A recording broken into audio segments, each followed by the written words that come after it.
Hi everyone. Tonight we're going to talk about the kind of betrayal that crawls into your life wearing a smile and holding coffee.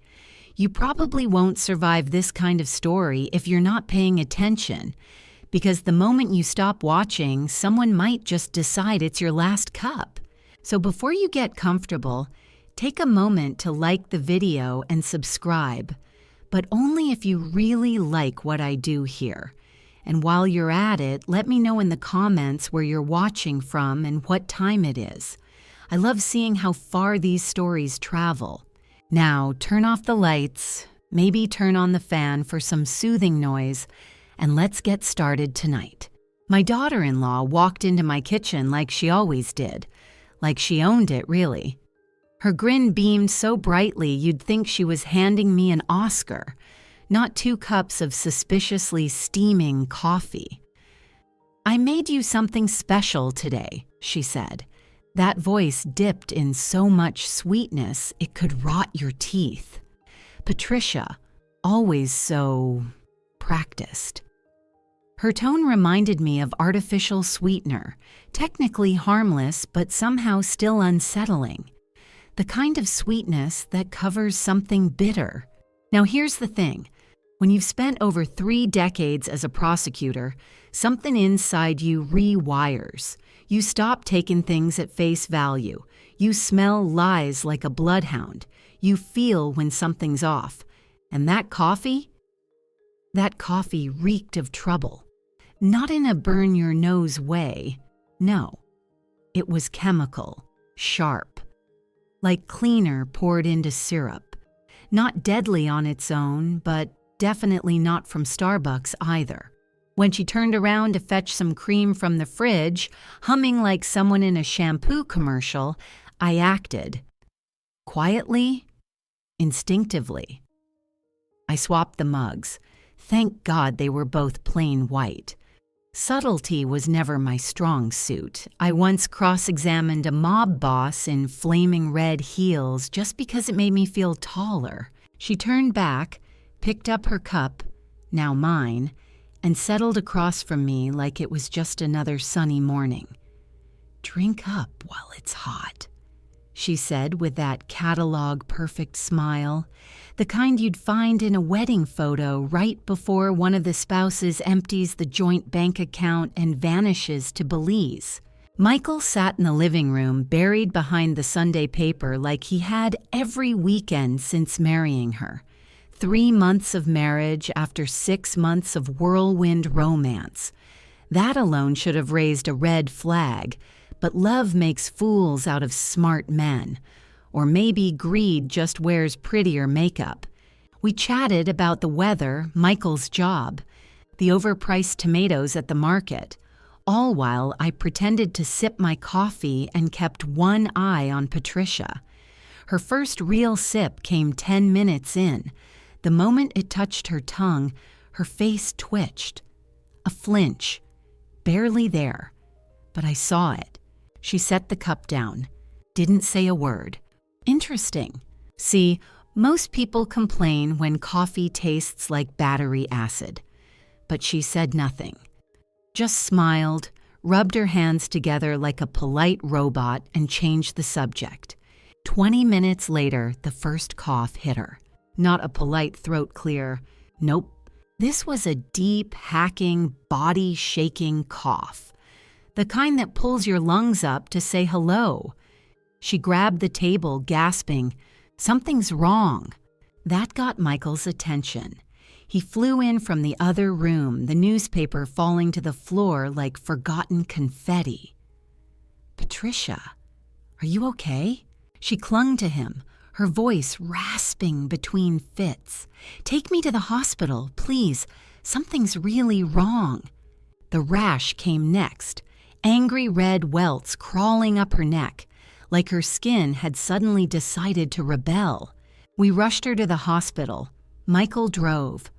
I sat in the back, watching Patricia writhe and gasp like she was trying to win an Oscar for Best Actress in a medical thriller. And somewhere between the red lights and her melodramatic groans, a thought hit me hard. That cup was meant for me. which meant my lovely daughter-in-law had just poisoned herself. Now, some people would have been horrified. I was intrigued. That's the old age wisdom for today. People will reveal their true selves faster through coffee than conversation. Quirky fact: there's a species of mushroom in the Amazon that smells like vanilla but can kill you in 10 minutes. Nature's little prank. Anyway, Patricia had just committed the world's most ironic crime, and I couldn't decide if I wanted to scream or slow clap. The emergency room was a mess of blaring monitors, chaotic footsteps, and that sharp medicinal scent that clings to your clothes for days. Nurses moved with well-practiced efficiency, pushing stretchers, shouting codes, and generally ignoring anyone not actively bleeding. Patricia fit right in, except she wasn't dying. Not yet, anyway.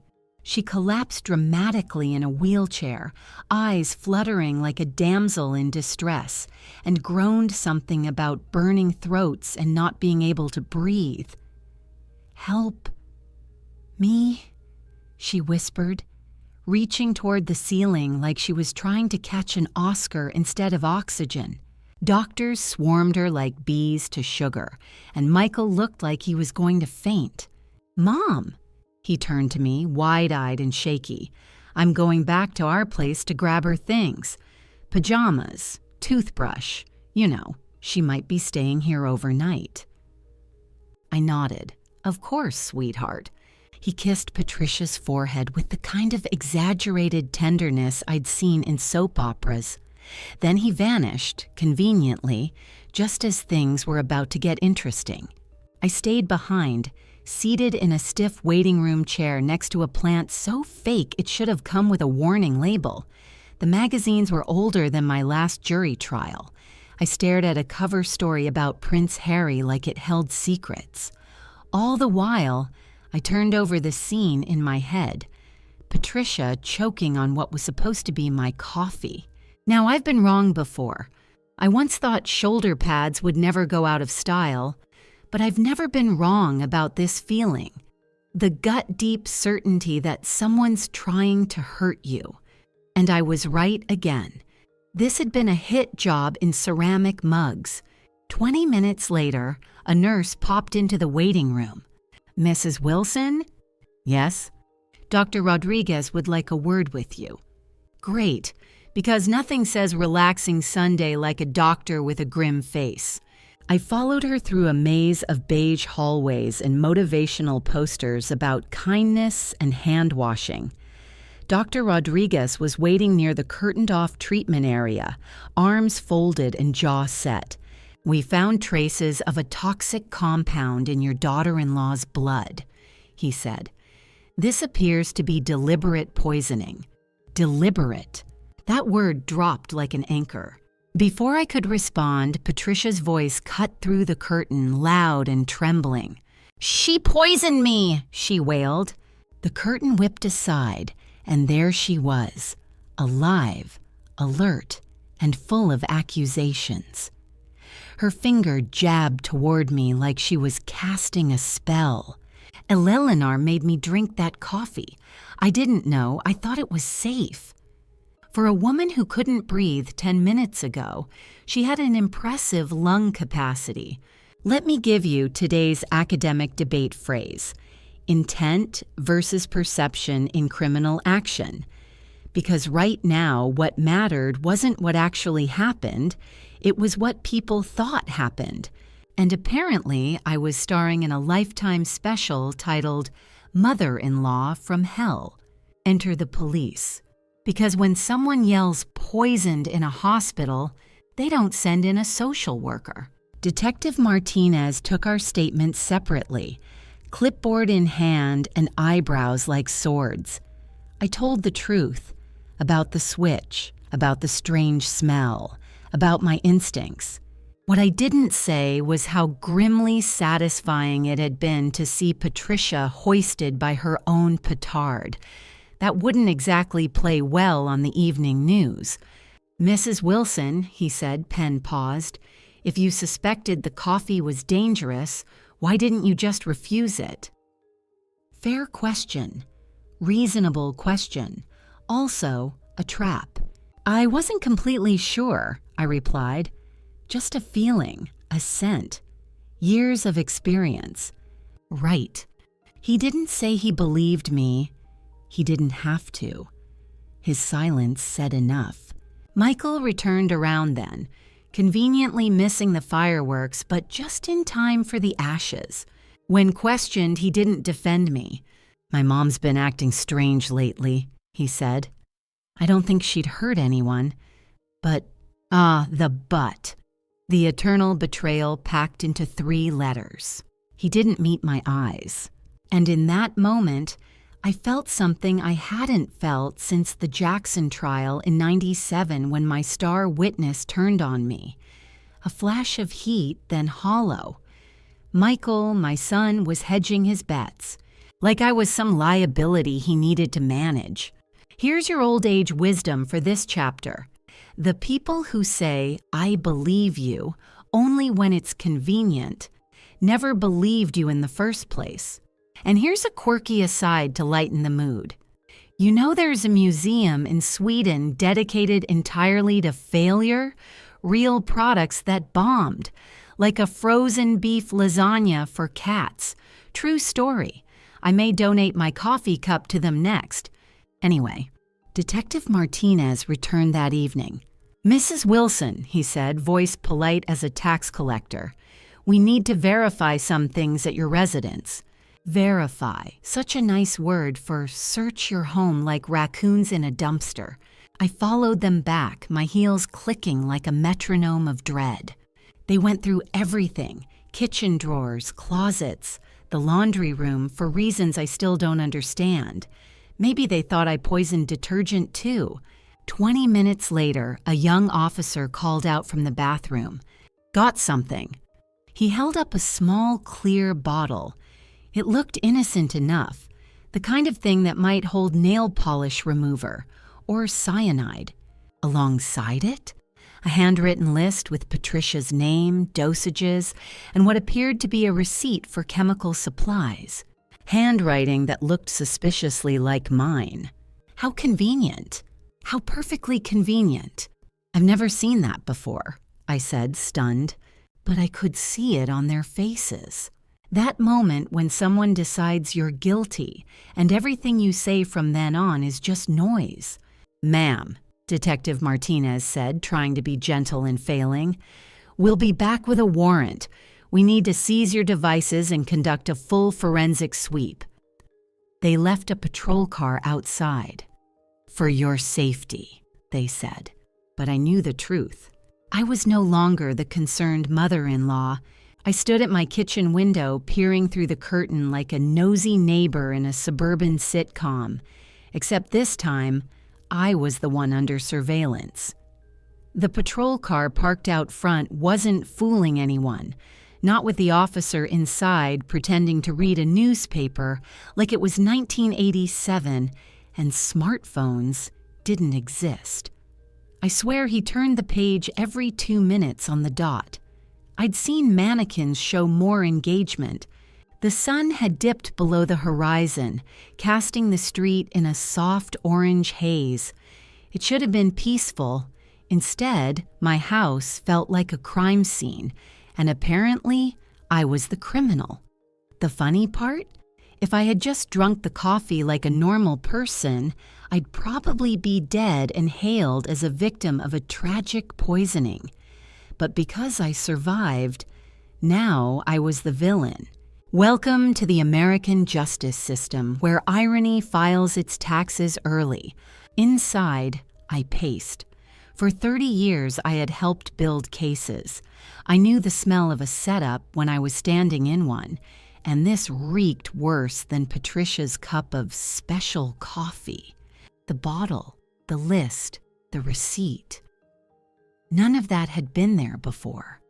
Someone had planted that evidence in my bathroom, which meant someone had been in my house while I was at the hospital.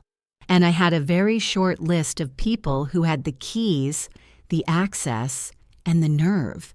I picked up the phone and dialed the only person who might believe me without needing a PowerPoint presentation. "Frank Morrison," came the gravelly voice on the second ring. "Frank," I said, not even trying to mask the panic. "I need help. It's bad. It's really bad." Frank had been my colleague for 2 decades in the prosecutor's office. Sharp mind, dry humor, iron stomach. The kind of guy who could review autopsy photos while eating barbecue ribs. More importantly, he owed me. Not just professionally, personally.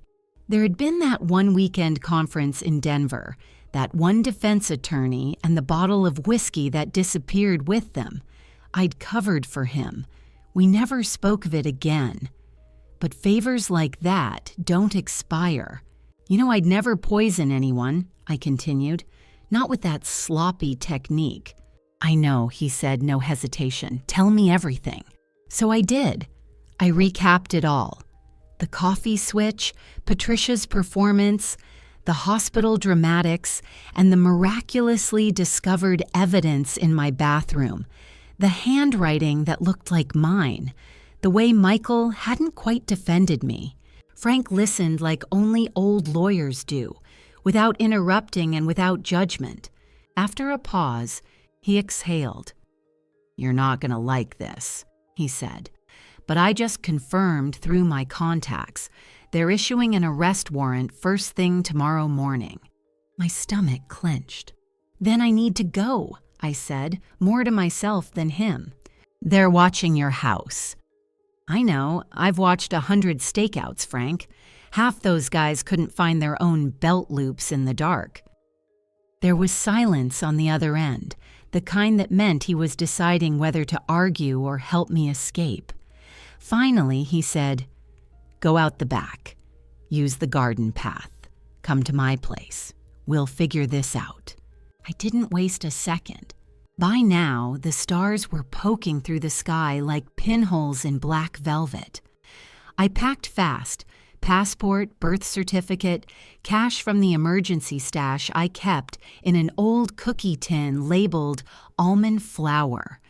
If you want to hide something, label it with gluten-free health food. No thief ever checks. I slipped out the back door like a ghost.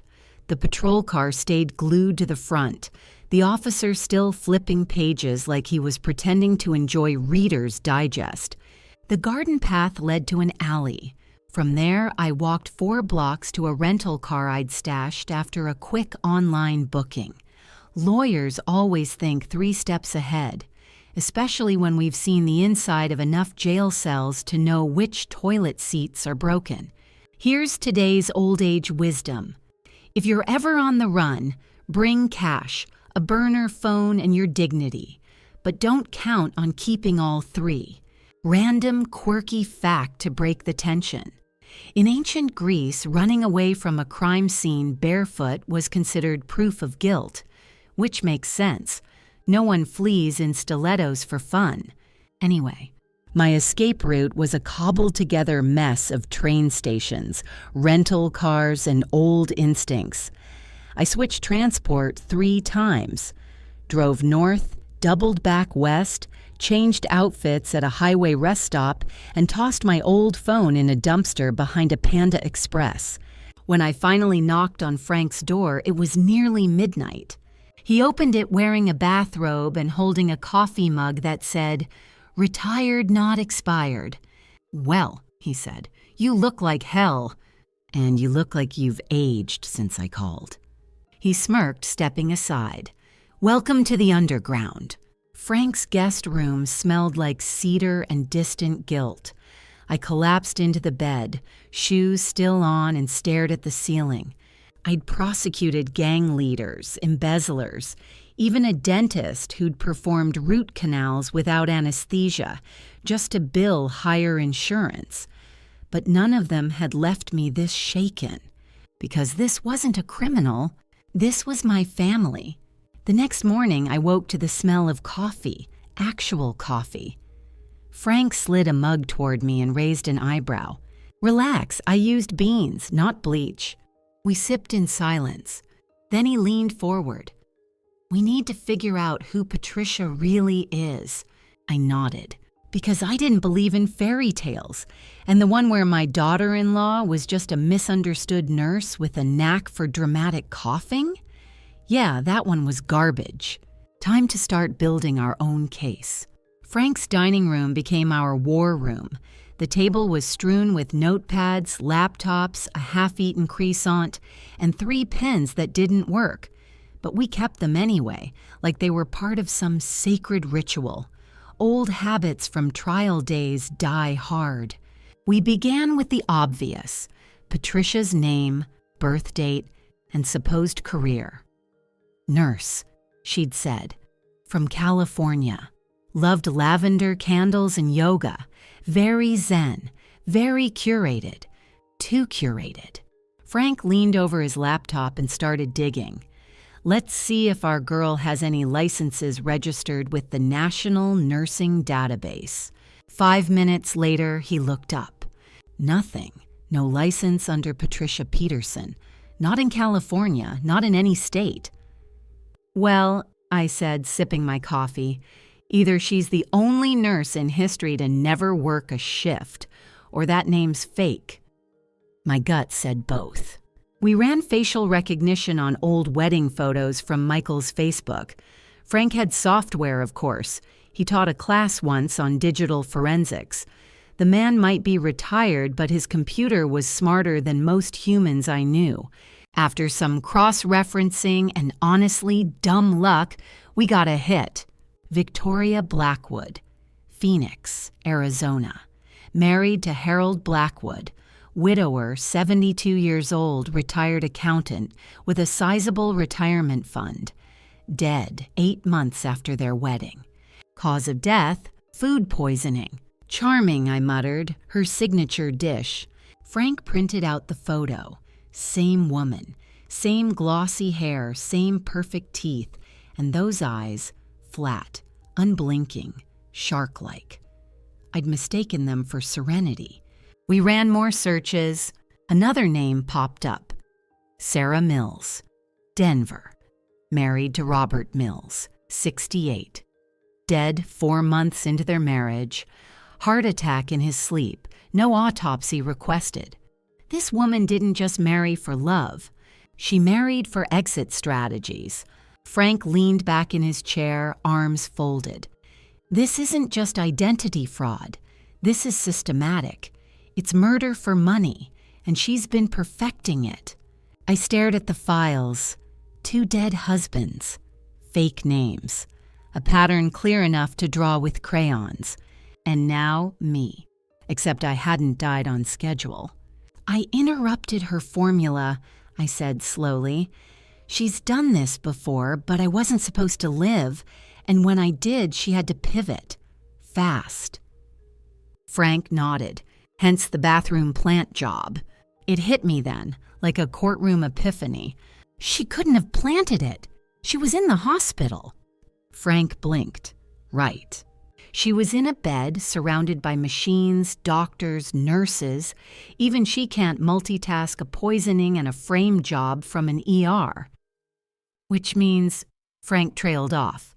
Someone helped her, and there was only one person who had access to my house during that critical window. Michael. My heart pounded, not from fear, from rage. No, I said, he's a fool, not a criminal. He wouldn't. But the doubt was already there, coiled around my lungs like a tightening rope. Doubt has a smell, did you know that? It's cold, like metal left in rain. Frank leaned forward. You need to be prepared, Eleanor. Because if Patricia's running a long con, she's not doing it alone. These setups require logistics, tools, time, and someone close enough to get in and out unnoticed. We sat in silence, the evidence in front of us whispering things we didn't want to hear. Old age wisdom for today? The people you trust with a key can also let in the devil. Here's a quirky distraction. In 2006, a man in Ohio legally changed his name to Thea, just to mess with telemarketers. I envy that kind of petty. back to the mess. We decided to take a closer look at Michael, his bank records, his job history, anything we could get without alerting the authorities or violating too many laws. Frank was careful. He'd retired clean and intended to stay that way. Me? I was already a fugitive. My moral compass was spinning. I couldn't stop replaying everything in my head. Michael not defending me. Michael going back to get Patricia's things. Michael with access to my home. And a lifetime of knowing exactly where I kept the aspirin. Frank's expression was unreadable. The poker face of a man who'd once cross-examined a mafia lieutenant while his shoe was full of blood. True story. Frank never flinched. But now, he looked worried, and I realized something chilling. If Michael really was involved, then this wasn't just Patricia's crime. This was a conspiracy. And I was the target of a carefully orchestrated takedown that spanned months. Frank, I said quietly, what if this started before they got married? He nodded slowly. It might have. The timing lines up. Patricia meets Michael. They move fast. He brings her home. She worms into our family, earns our trust, slowly, carefully. Then she strikes. I'd been too polite, too hopeful. I'd written off every red flag as nerves, dismissed every gut feeling as old-age paranoia. Turns out, your gut is the only lie detector you can trust, especially when someone's handing you a drink with a rehearsed smile. Frank stood and poured us both another cup. We need to dig deeper. If Michael's in this, we need to find out how far it goes. I looked at the framed family photo on Frank's mantle, us at my retirement party. Michael had been beaming, Patricia at his side. Everyone had called us the picture of family, but pictures lie, and sometimes the people smiling in them are sharpening knives just outside the frame. Frank's kitchen smelled like bitter coffee and old betrayal. I sat there in silence, staring at the mug in my hands as if it might whisper answers. Across from me, Frank pulled up a new window on his laptop. It was time to take a closer look. Not at Patricia this time, but at Michael. We're going to verify his movements, Frank said, as if this were any other case file. Let's confirm where he really was the day Patricia was poisoned. Easy, I muttered. He said he went home to get her things. Frank raised a brow. Then let's see if that holds water. I reached for my phone, half out of habit, half out of panic. Then something hit me, hard, a memory. Not from weeks ago, not even from the courtroom, from the hardware store. I installed a security camera, I said suddenly, just a cheap one by the front door, after those break-ins down the block. Frank froze. You're telling me you have footage from that day? I might, I said, scrambling to open the security app on my phone. I completely forgot it was there. My fingers fumbled over the screen as I navigated the timestamps, the app buffering like it knew the weight of what it might reveal. Frank came around the table to watch over my shoulder. Both of us were holding our breath like we were waiting for a verdict. There, it started to load. The grainy footage showed my driveway, my porch, the potted plant I always forget to water. And then, at 2:47 p.m., Michael's car. Frank muttered a quiet curse. Michael stepped out, keys in hand, casual as a Sunday picnic. He didn't knock. He didn't hesitate. He walked straight in through the front door like he owned the place. And he stayed inside. For over an hour. More than enough time to plant a bottle, scribble a forged note, and create a trail leading straight to me. Even more damning? He left through the back door. Why avoid the front camera unless you're hiding something? Frank asked, voice hard. I couldn't speak. I could barely breathe. My son. My only child. The boy I used to drive to baseball practice and buy sugar cookies for when he struck out. He had just lied to my face and to the police and used the time to frame me for a crime I didn't commit. I'd fought hard cases before. I'd seen good people break under pressure. But this was something different, something personal. He hadn't just broken my trust. He'd crushed it under his heel, gift-wrapped the pieces, and handed them to Patricia. The old age wisdom for today? The worst wounds aren't made by strangers. They're carved by the people you raised. Frank sat down slowly, rubbing his face. Ellie, this is enough to raise serious doubt. This changes everything.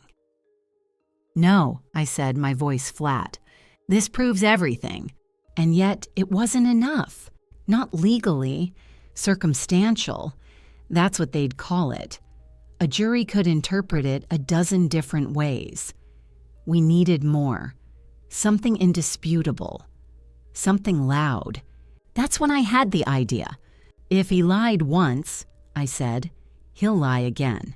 And this time, I want to catch him doing it live. Frank looked at me like I'd grown a second head. You're a fugitive. You can't just waltz into his house with a wire. I don't need to, I said. I just need to be close enough to hear the truth. Here's a quirky detour for the mind while I plotted felonies. In Finland, there's an annual competition where people race through obstacle courses carrying their wives. It's called Yukon Kanto. The prize? The wife's weight in beer. If only betrayal were that straightforward. Anyway, that night I drove to Michael's house. I parked down the street, pulled up my hood, and crept around to the side of the property like I was a raccoon with a vendetta. Voices drifted from inside. Patricia's cold and clipped. Michael's uncertain. Low. I feel bad about this, he was saying. She's my mother, Patricia. I held up my phone, hit record, and aimed it at the window. She treated you like a child your whole life, Patricia snapped. Did she ever believe in you? Respect you? We're doing this for a better future. For us. I didn't expect it to get this far. You planted the bottle, didn't you? You made the list, then grow a spine.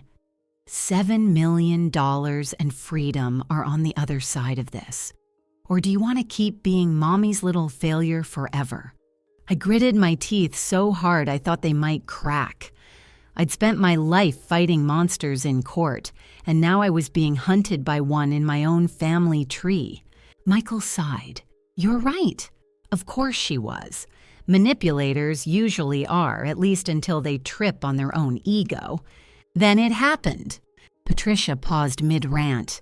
Wait, she said, do you hear that? I ducked, phone still in hand. She's here, Patricia hissed. That witch is here. A drawer opened. I heard it, clear as day, metal scraping wood. She just made it easier, Patricia said loudly, probably for my benefit.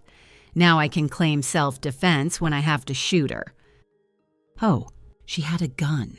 Because poisoning me hadn't worked, and framing me was taking too long. I bolted behind the shed. Ayla, Lennar, Patricia called sweetly. Come out, wherever you are. I crouched behind the garden shed, knees pressed to cold soil, adrenaline buzzing so hard I could hear my own heartbeat pulsing in my ears. The moonlight sliced across the yard, casting long shadows that danced every time the wind moved a tree. Somewhere nearby, Patricia moved with the steadiness of a predator, and somewhere behind her my son followed, reluctant steps, but steps nonetheless. Eleanor, she sang again, her voice light and chilling. Come on out, no one has to get hurt. Except me, obviously. From my hiding place, I could hear the safety click off her gun. A delicate sound, but unmistakable, like someone pressing punctuation at the end of a death sentence. Michael's voice wavered from across the lawn. Patricia, maybe we just leave. Maybe it's enough. She's gone, right? She saw us, Patricia snapped. She has evidence. She's recording. We can't run, not unless she's silenced. A chill that had nothing to do with the night air swept down my spine. This woman, my daughter-in-law, who once complimented my casserole and called me Mom at Christmas, was now coordinating my murder like it was a business meeting. Michael, my child, the boy whose diapers I had changed and who once cried when he lost his first tooth, was following her lead. I had to move, fast but silently. They were circling the yard, their voices growing fainter as they checked the far end. I took a deep breath, edged along the shadowed side of the fence, and slipped through the gate into the alley. My fingers trembled as I unlocked my car. I got in, locked the doors, and only then exhaled. Still alive. Barely. I drove to Frank's with hands shaking on the wheel like a teenager after their first illegal beer. My foot nearly missed the brake at every red light. When I got there, Frank opened the door before I even rang the bell. One look at my face and he didn't ask a single question. He just stepped aside and said, "Coffee's already on." I dropped the phone onto his table, my knees finally giving out into the nearest chair. "I got everything," I said. "Recordings, confession, threats. Michael helped plant the evidence. Patricia has a gun. She planned to shoot me and frame it as self-defense." Frank paled. That was rare. This was a man who'd once argued a case while a pigeon pooped on his shoulder and won. He picked up my phone, plugged it into his laptop, and started backing up everything to a secure drive. The old age wisdom for this part. You can run from the truth, but if it's recorded in 1080p, you're going to need a good lawyer. Here's something quirky to lighten the tension. There's a British town where it's illegal to die in Parliament. No one's ever explained what the penalty is, but I suspect it's severe. Anyway, we listened together. Michael's confession. Patricia's instructions. The plan to murder me and call it self-defense. The evidence was clear, damning, and oddly cinematic. I imagined a prosecutor someday playing this for a jury. The silence in the courtroom as they realized what kind of monsters could wear family titles. Frank looked up after it ended. "This is everything. It's enough to clear you, and enough to bury them." He pulled out his phone and started dialing contacts. Real ones. People still working inside the system. Detectives, attorneys, even a judge he used to golf with on Thursdays. If there was anyone who could push this into the right hands quickly, it was Frank.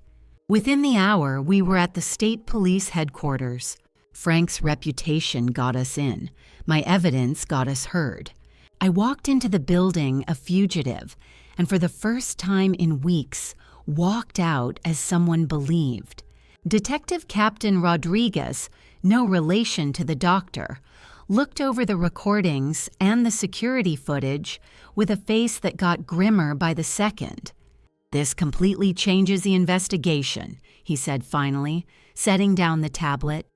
"We'll issue arrest warrants for Patricia Peterson and Michael Wilson immediately." It was the first moment I allowed myself to breathe, to really breathe. They believed me. They were going to stop them. I wasn't going to die behind bars for a crime I didn't commit, or get buried in my backyard like a plot twist on Dateline.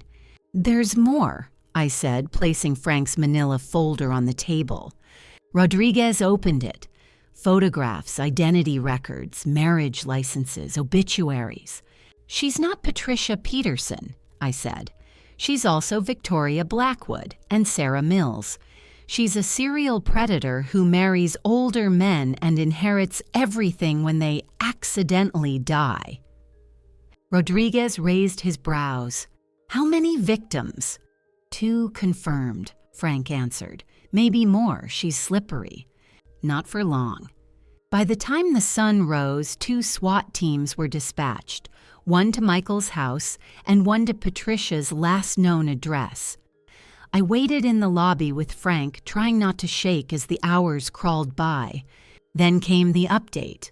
"We have Michael in custody," a young officer told us. "He was at the house, calm, cooperative, almost like he expected us." "And Patricia?" I asked, knowing the answer before it came. "Gone."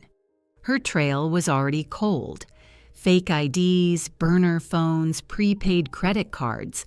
She'd planned for this, just like she planned everything else.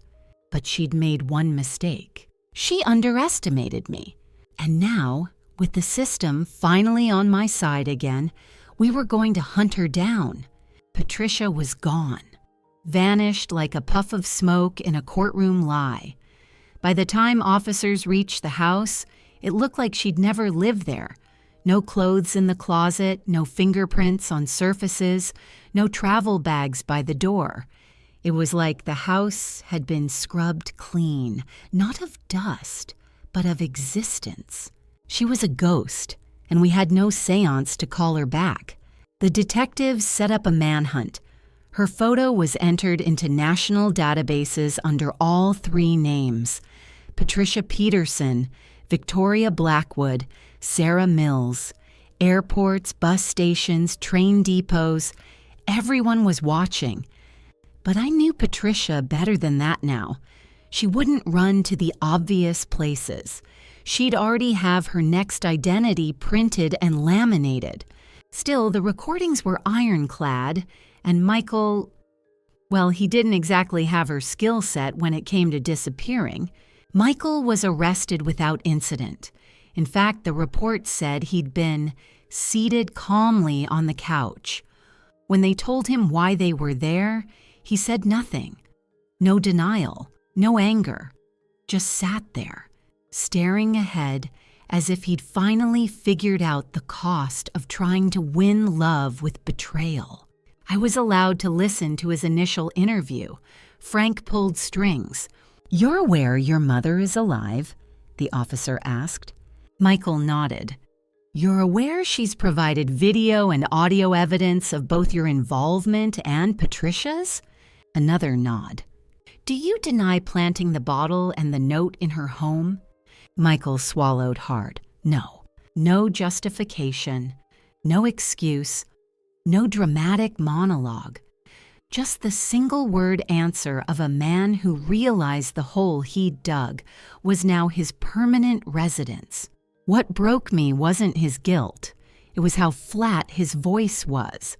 I raised this child, sat with him when he had night terrors, cooked dinosaur-shaped pancakes when he had chicken pox. I knew how he sounded when he lied, when he was scared, when he was excited. But this wasn't any of those. This was hollow. And the truth of it hit harder than any accusation. I didn't know my son at all. Here's your old age wisdom. Raising someone doesn't mean you get to keep them. You raise a person, not their soul. That part they choose themselves. Frank saw the look on my face when the recording ended. He didn't say a word. He just poured me more coffee and sat beside me in silence. We waited for word on Patricia. I imagined her boarding a train in a new wig, slipping into a hotel room 3 states over, logging into a dating app with a fake name and a fake smile. She wasn't scared. She wasn't grieving. She was reloading. And then, just before midnight, the phone rang. They found her, 3 states away, in a modest hotel room under the name Amber Lee. She'd already met someone, a wealthy widower named Grant who believed in second chances and had recently sold his late wife's lake house for a tidy profit. Patricia had been researching boats, her next con already floating into view. She was arrested in the hotel lobby. No chase, no resistance. She smiled politely at the officers and handed over her fake ID like it was a driver's license check at a highway toll booth. When they cuffed her, she said, "Michael's going to talk, isn't he?" "Already has," the officer replied. That made her flinch. Just a little, but enough. Quirky fact for today? During World War II, British spies used invisible ink made from potato juice. Apparently, all great plots begin in kitchens.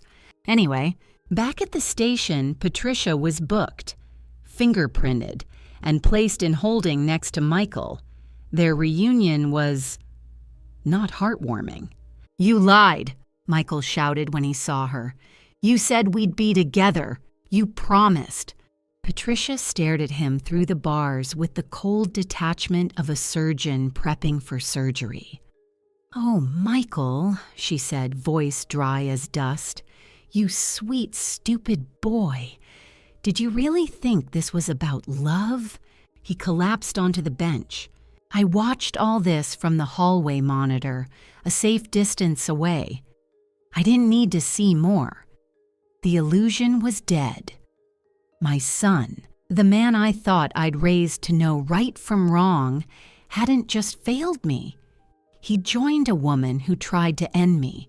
We built a case that night, and it was watertight. Frank and I handed everything to the DA, the footage, the audio, the evidence trail Patricia had used to cover her tracks. Her aliases, her dead husbands, the digital paper trail she'd left behind in Arizona and Denver. Within 72 hours, the state was preparing to charge her with multiple counts: identity fraud, attempted murder, conspiracy, and 2 charges of suspected first-degree homicide related to her previous marriages. Michael's charges included conspiracy, obstruction of justice, and tampering with evidence. The DA offered him a deal, less time in exchange for testimony. He took it. Of course he did, because Michael always took the easy way out. That's the thing about betrayal. It's never done with fangs and growls. It's done quietly, with pens and cups of coffee and people who call you mom. Old Age Wisdom, Part 2. Never confuse silence with loyalty. Sometimes people are just waiting for their moment to speak, for the wrong side. Frank and I left the courthouse together that afternoon. I walked like I'd aged a decade, not a week. "You okay?" he asked. I looked at the sky. It was overcast, the kind of gray that felt like a dare. "I'm breathing," I said. "That's step 1. Justice will take care of the rest." I hope so. We both knew better. Justice isn't always about right and wrong. It's about proof and performance. But this time, we had both.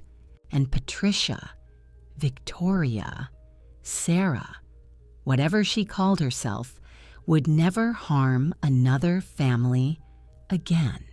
The trial date was set faster than I expected, partly because the case had drawn media attention, and partly because Patricia's pattern of marrying and murdering made for delicious headlines. The press called her the Black Widow of the West, as if branding her made it easier to accept the horror of it all. I wasn't sure how I felt about that. There's a strange, hollow power in watching the justice system from the other side of the aisle. For 3 decades, I sat where the prosecutors sit, asking the hard questions, challenging the stories, building cases like puzzles. Now, I was the puzzle, or rather, the piece they tried to hide. Patricia pled not guilty, of course. So did Michael, despite the evidence, despite the recordings, despite being caught mid-con. That's the thing about criminals like Patricia. They always believe they can outperform the truth. The courtroom was packed on the first day. I sat with Frank in the second row, a few feet behind the prosecution. I recognized the DA, young, sharp, wearing ambition like expensive cologne. He greeted me with a nod that said, "We've got this." I appreciated it, but I wasn't ready to believe anything until I saw Patricia in cuffs again. And then she entered. Same hair, same eyes, same expressionless mask. She glanced my way once, just once, then turned her attention to the judge as if I were no more than a fly on the courtroom wall. Michael, in contrast, looked human, broken even. I couldn't tell if it was guilt or regret, maybe both, maybe neither. But he avoided my eyes, the same way he had when he let me take the fall, and that was all I needed to know. The prosecution opened strong. They outlined Patricia's multiple identities, her history of wealthy husbands who all met tragic ends shortly after marriage, and the chilling audio of her planning my murder with Michael. Then came the security footage. The video of Michael entering my house, planting the evidence, sneaking out the back door like a discount magician. It was almost funny. Almost. The defense, to their credit, tried. Patricia's attorney painted her as a manipulated woman, deeply in love, emotionally abused by Michael and his overbearing mother. They claimed she had no idea what Michael planned, that she was a victim too, which was hilarious considering the gun. Michael's lawyer leaned into remorse, claimed his client was weak, scared, pressured. A man who'd made a terrible mistake because he thought it was the only way to be free from a mother who controlled his every move. I laughed once, quietly, bitterly, because if they'd wanted freedom, they could have moved to Idaho, not committed attempted murder in my own kitchen. Old age wisdom for this round? Villains don't always twirl mustaches. Sometimes they bring muffins and call you Mom. Now for your quirky break. There's a jellyfish called Turritopsis dohrnii that is biologically immortal. It can revert back to its juvenile state and start over indefinitely. I wonder if Patricia thought she was that jellyfish, able to reset, escape consequences, start fresh, over and over. But jellyfish don't leave digital evidence. The strongest moment of the trial came when the prosecution played the recording, the one where Patricia said she'd finish the job and frame it as self-defense. The room was silent, dead silent.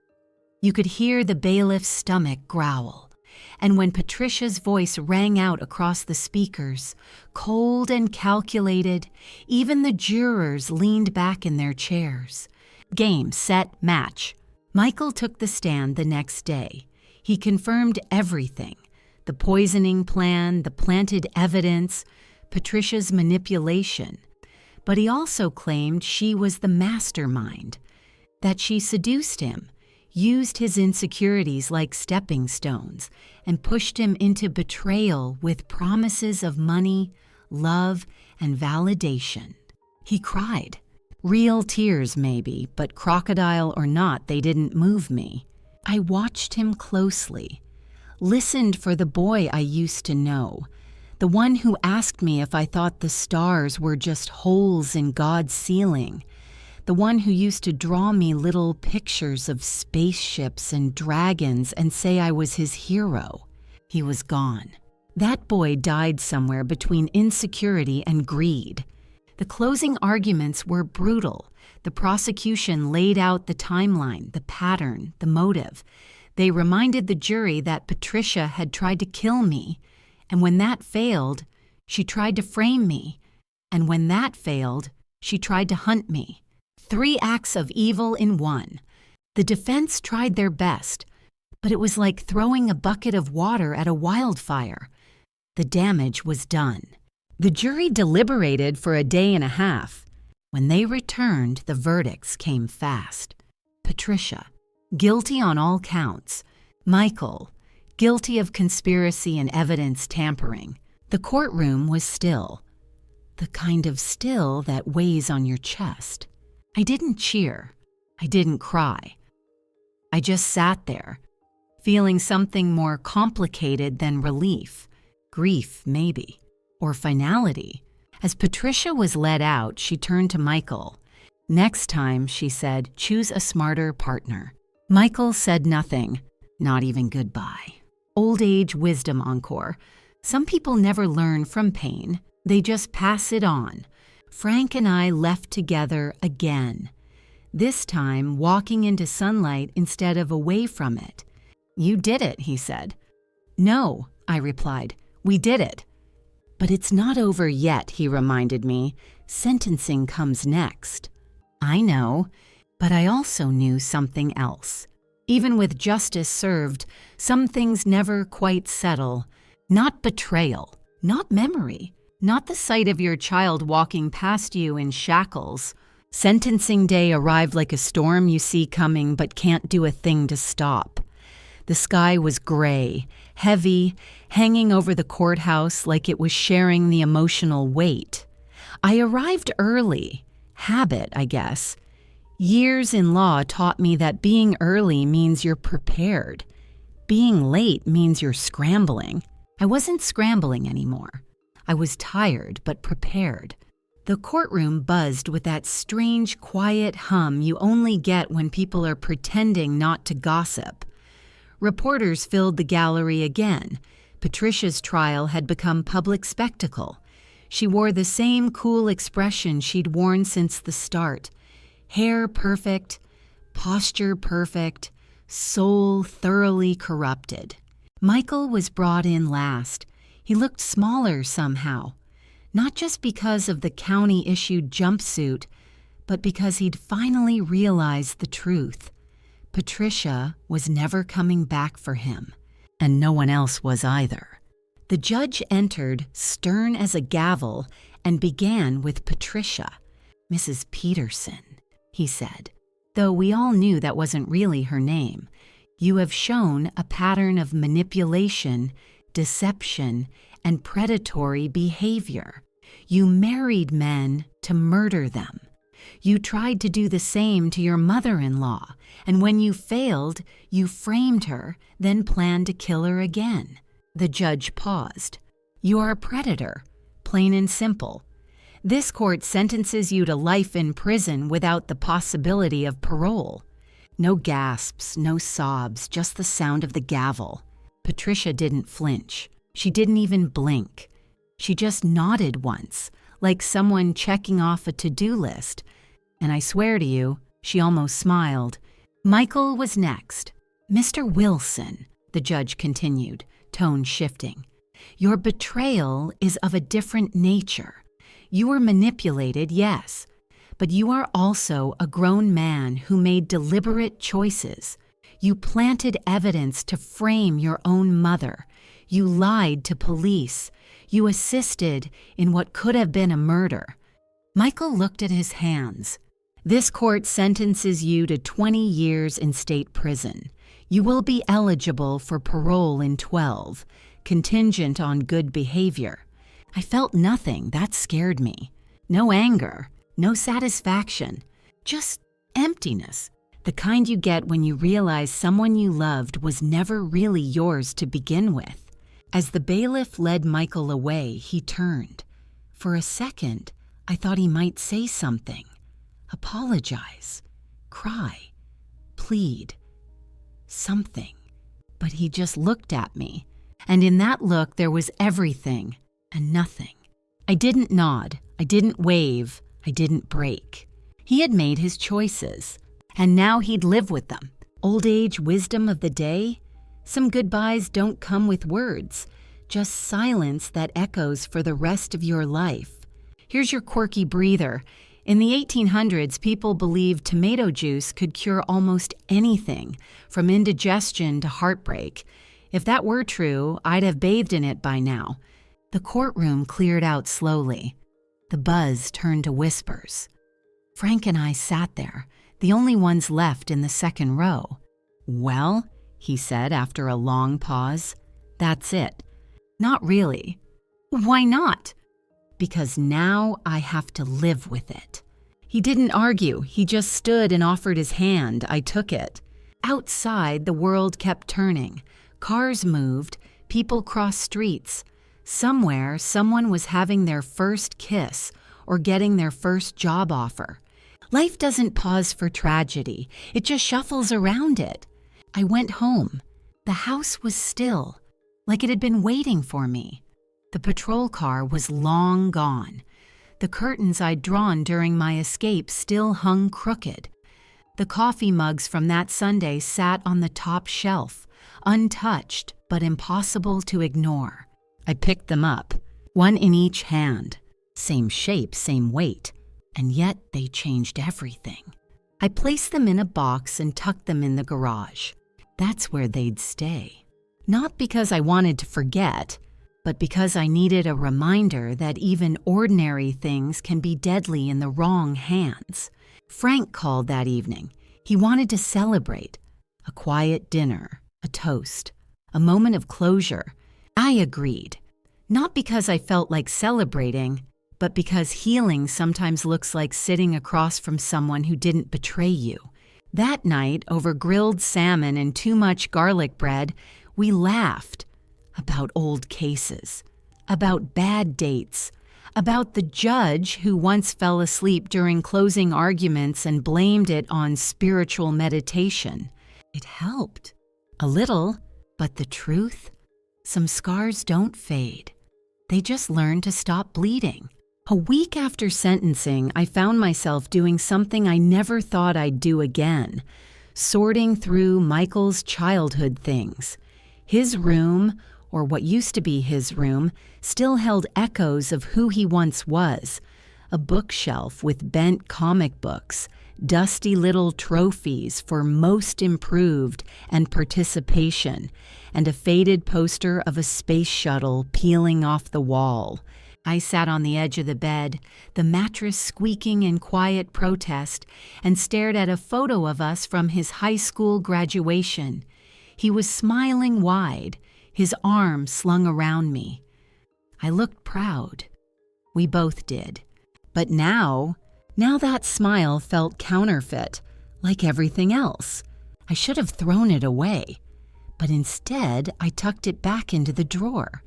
Because even if the boy in that photo had turned into the man who betrayed me, he had once been real, once loved me without conditions. Old age wisdom for today? Don't erase the past to survive the present, but don't carry it like luggage either. Frank dropped by that afternoon. He had a gift, a small square package wrapped in butcher paper and string. No card. I raised a brow. If it's another mug, I swear. It's not, he smirked. Open it. Inside was a leather-bound journal. Clean pages. Crisp binding. I figured, he said, after everything, you might want to write your own story before someone else tries to write it for you again. That's why I liked Frank. He didn't say sorry or talk about closure. He handed me something I could fill myself, something I could control. That night, I sat by the fireplace and opened it to the first page. And wrote, "She brought me coffee she meant to kill me with." I brought my instincts. It wasn't poetry, but it was the truth. The rest came slowly, memory by memory, not just about Patricia and Michael, but about everything. About cases I'd buried, about the courtroom wins that felt hollow, about the times I'd been so wrapped up in justice that I missed my son falling through the cracks. Not to excuse him, never that, but to understand the full picture. Sometimes the people we try to save are the ones sharpening the knife behind our back. Here's your quirky detour for the evening. The Eiffel Tower can grow over 6 inches taller in the summer due to the heat expanding the metal. I wish people were that predictable, just swell when they're dangerous. I didn't sleep much anymore, not in the peaceful way. My body rested, but my mind wandered, not with nightmares, worse, with clarity. I remembered little things now. The way Patricia used to compliment the things I never liked about myself. How she always offered to do the dishes but never actually did them. How Michael flinched just slightly when she touched him in front of me, as if her hand burned and he didn't know why. All these moments had been warning signs, but I dismissed them as awkward in-law dynamics. Turns out they were warning flares in broad daylight. One afternoon, I got a call from the prosecutor who had handled the case. "Just wanted to let you know," she said. "We're reopening both of Patricia's previous marriages, Arizona and Colorado." I smiled faintly. Good. Also, the family of one of the husbands, the Blackwoods, asked if they could speak with you. You were the one who finally exposed her. That gave me pause, not because I was nervous, but because I wasn't sure what I'd say. What do you say to a stranger whose justice came wrapped in your survival? I agreed to meet them, quietly, privately, a small cafe downtown. They were polite, kind, grieving, still. "We always suspected something," the widow's niece said, "but we didn't have proof. We didn't have you." We shared stories about Harold, about how hopeful he'd been, about how fast he got sick, about how Patricia, we now called her the woman, never seemed to grieve the way a real wife would. It was cathartic, for them, for me. We weren't alone anymore. Later that night, I wrote in the journal, "Justice is rarely loud. Sometimes it sounds like thank you whispered through tears." I put the journal on the nightstand, next to a new lamp, next to nothing from Michael's old room. That part of my life wasn't gone, it was archived, like an old case file, still real, still heavy, but no longer in my hands. The next day, I had a locksmith change every lock in the house. Not because I was afraid Patricia would return, she wouldn't, not after a life sentence, but because moving on sometimes requires turning every key into a dead end. Old age wisdom encore. It's okay to outgrow the people who once gave you everything, especially if what they gave you was pain. The morning news had moved on. Patricia was no longer headline material. A new political scandal had taken center stage. Some tech billionaire was being canceled for the third time, and the world had done what it always does, forgotten quickly. But I hadn't. I was still here sitting in my kitchen every morning with a fresh cup of non-lethal coffee, wondering how I'd managed to survive a murder attempt orchestrated by someone who once called me Mom and the son I once tucked into bed. Some mornings I'd pour 2 cups. Then I'd stare at the second one and pour it out. Not because I was afraid it was poisoned, but because I couldn't pretend anymore. That seat across from me was empty for a reason. Frank came over most Thursdays. We didn't talk about the trial anymore. We didn't need to. Instead, we talked about birds, bad TV, and the absurdity of online dating for people our age, as he liked to put it. "You'd clean up on those apps," he joked one day. "You've got courtroom smarts and fugitive street cred. That's hot." I laughed. For real. That's something they don't tell you. Laughter still finds you, even when you think you've lost everything. Old age wisdom of the week. The brain stores pain, but the soul knows how to exhale. Eventually, one Sunday afternoon, while organizing old files, yes, I still use paper, I came across a small folder I hadn't opened in years. Inside was Michael's first drawing of our family, me, him, and the dog we'd had for about 3 weeks before it ran off with the neighbor. We were all smiling in the picture, lopsided smiles, crayon teeth, but happy. I stared at it for a long time. And then quietly, I folded it back up and placed it in a small box I labeled Before. Not to forget, just to keep it separate. There's a moment in every survivor's life, whether you've escaped a fire, a flood, or a felony frame job, when you realize you get to rewrite your ending. Maybe you don't get to rewrite the story, but the ending, that's yours now. And that's what I was doing. I signed up to volunteer at a local women's shelter, taught a workshop called Legal Basics Know Your Rights. It felt good to be useful again, to stand in front of a room full of people and say, I know what it feels like to be afraid, but here's how you protect yourself. I didn't tell them everything, just enough. Frank said I should write a book. You've got the voice, Ellie. You've got the story. It's time. Who would read it? I asked. Everyone, he said, especially the ones who think it can't happen to them. Maybe he was right. Maybe the most important stories are the ones that warn you about smiling faces and steaming mugs, about wolves who marry your children, about sons who choose safety over truth. And maybe, just maybe, it helps someone recognize the red flags before they're choking on trust. Quirky fact for levity: in Iceland, there's a holiday where they give each other books and spend the entire night reading. It's called Jólabókaflóð. Now that's a tradition I could get behind. I celebrated my next birthday quietly, just me, Frank, and a cake that tried very hard to be edible. I blew out the candles and made a wish. Not for revenge, not for answers. I wished for peace. Not the kind where everything is quiet, but the kind where you stop fighting ghosts. As we sat on the porch afterward, Frank handed me a small gift bag. I swear, I said, if it's another mug— It's not, he laughed. Open it. Inside was a tiny brass key. I blinked. It's for my spare room, he said, in case you ever need to run again. I didn't cry, but my throat did that thing where you can't quite swallow. Thank you, I whispered. We sat in silence after that, listening to the wind move through the trees. It was a still night, not silent, but still. The kind of night that felt earned.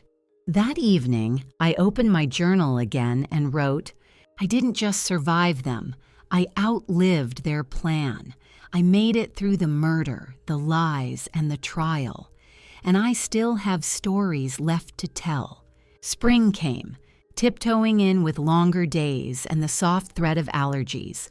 My garden, which I had ignored during the chaos, erupted into wild defiance. Daffodils, tulips, and weeds, all celebrating survival in their own unruly way. I took it as a personal metaphor, not perfect, not tidy, but growing anyway. On one particularly bright morning, I ventured out with gloves, shears, and more caution than most people bring to botany.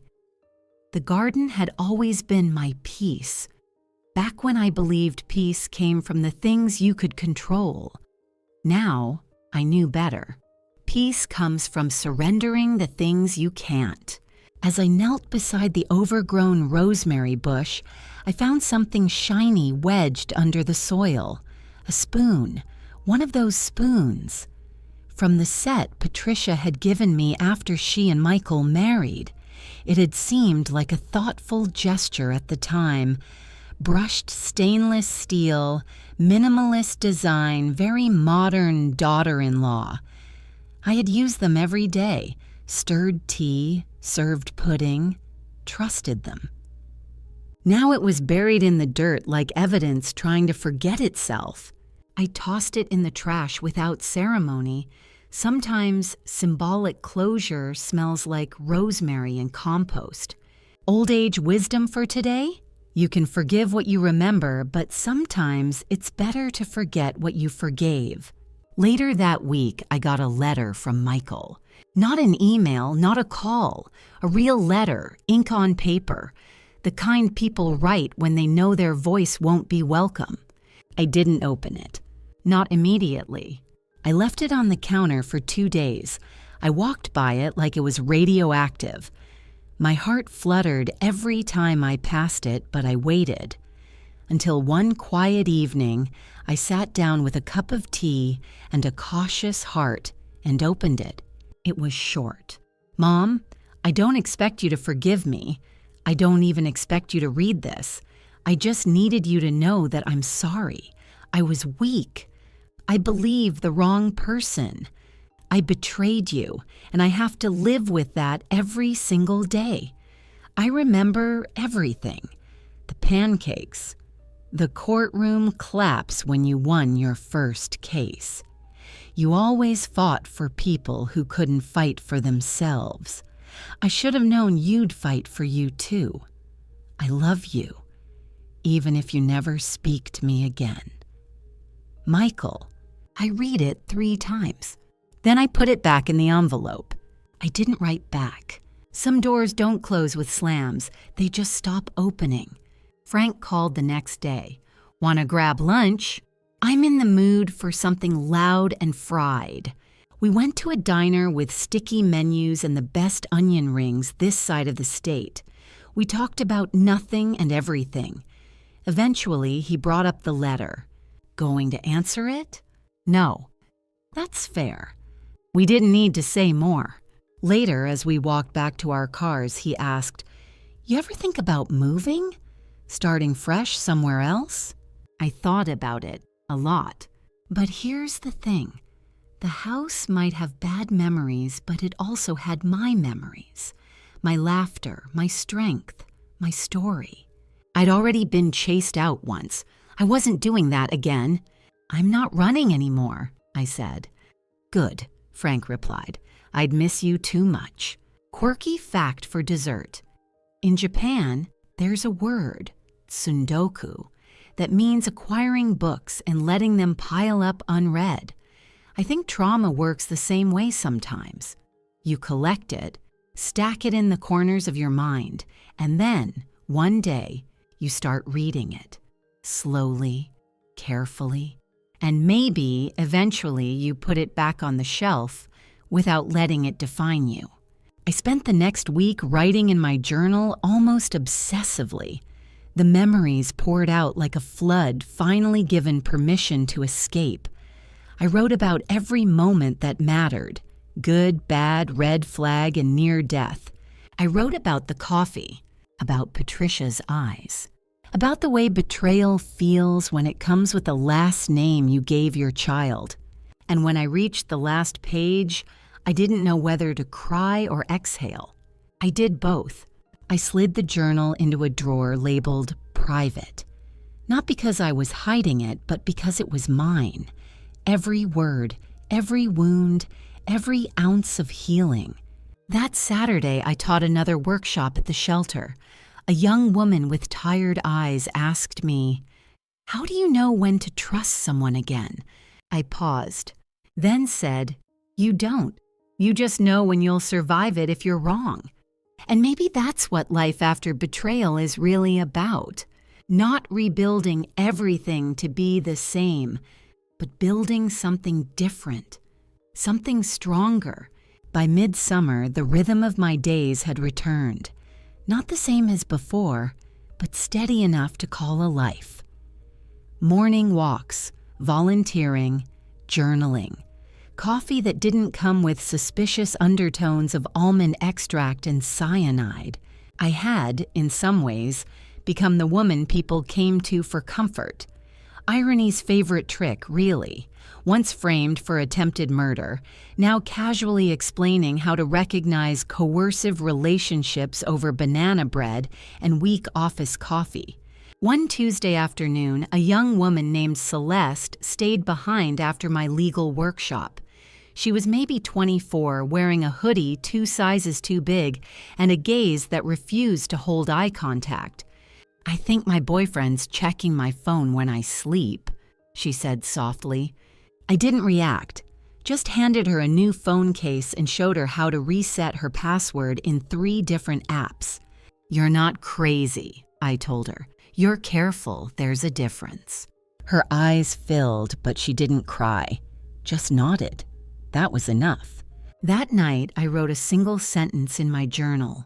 Survival teaches you how to spot shadows faster than light. Frank and I still had dinner every Thursday. He started bringing crossword puzzles and a bottle of cheap wine that he insisted was aged to mediocrity. I let him pretend he was the charming one. One evening, over grilled cheese and conspiracy theories about squirrels being spies, don't ask, he looked at me seriously. "You've changed," he said. I raised a brow. New haircut? No, not like that. I mean, there's a steel in you now.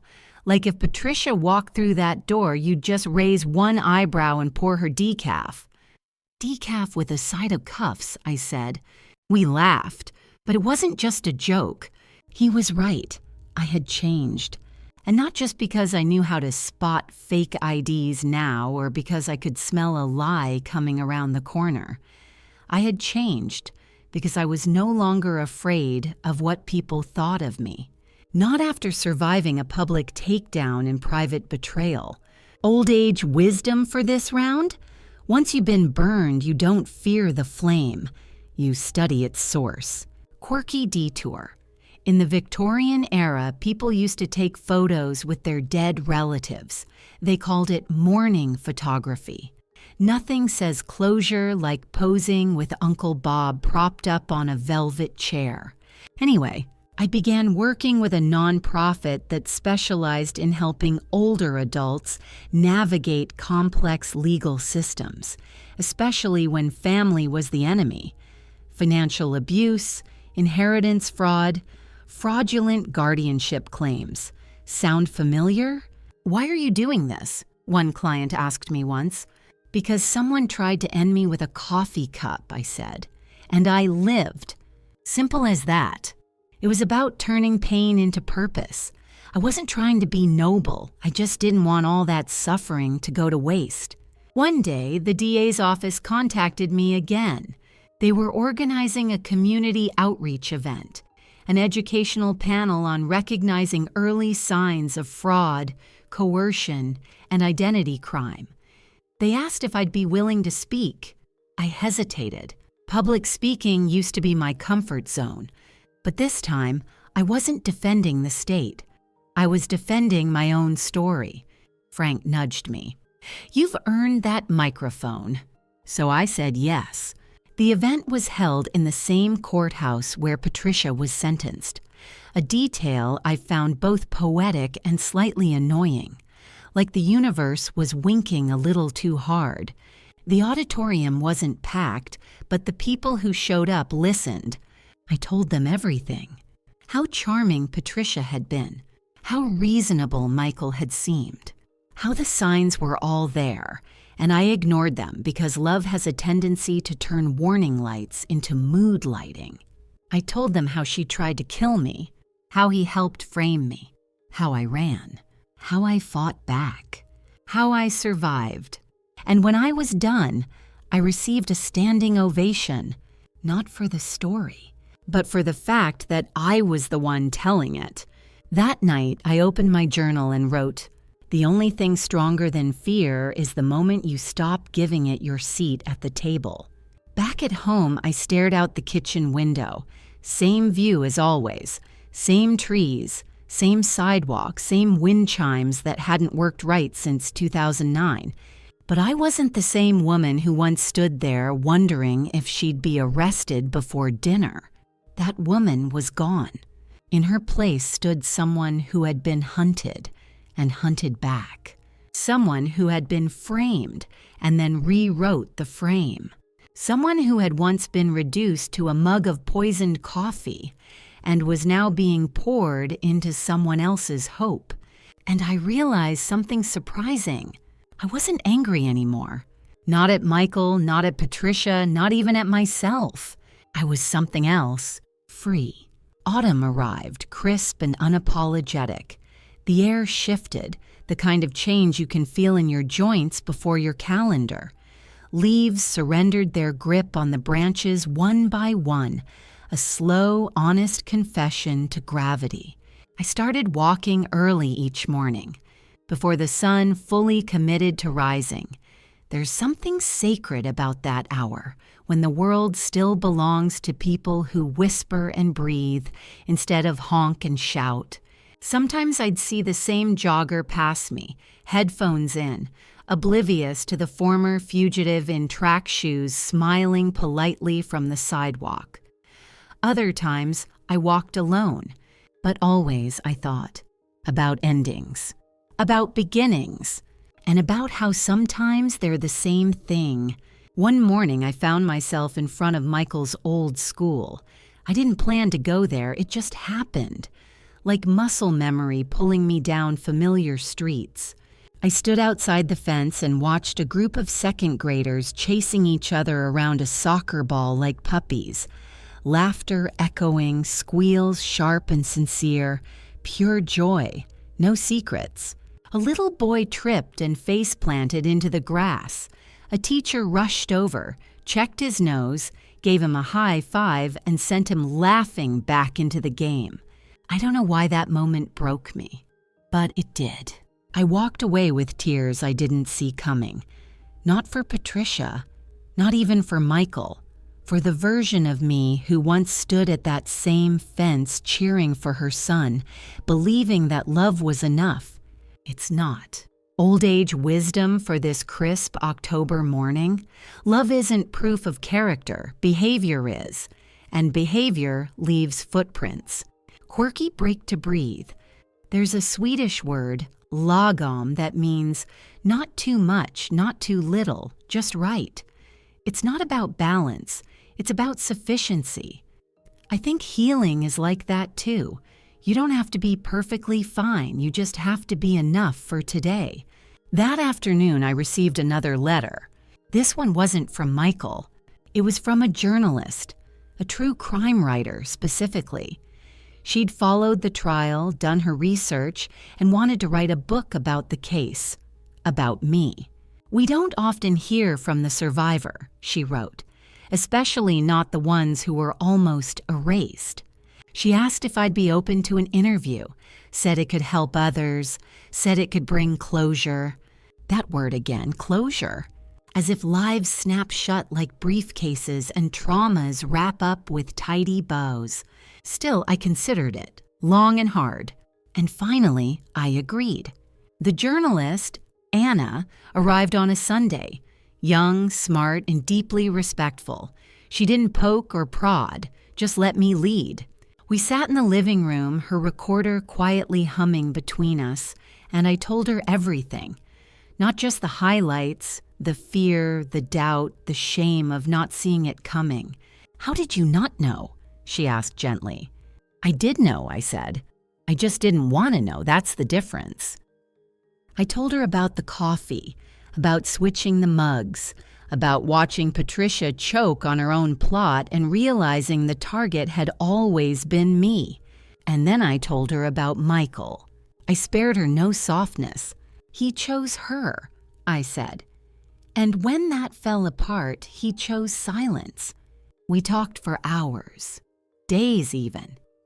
She came back 3 more times, always bringing pastries from that one bakery downtown that still believed in real butter.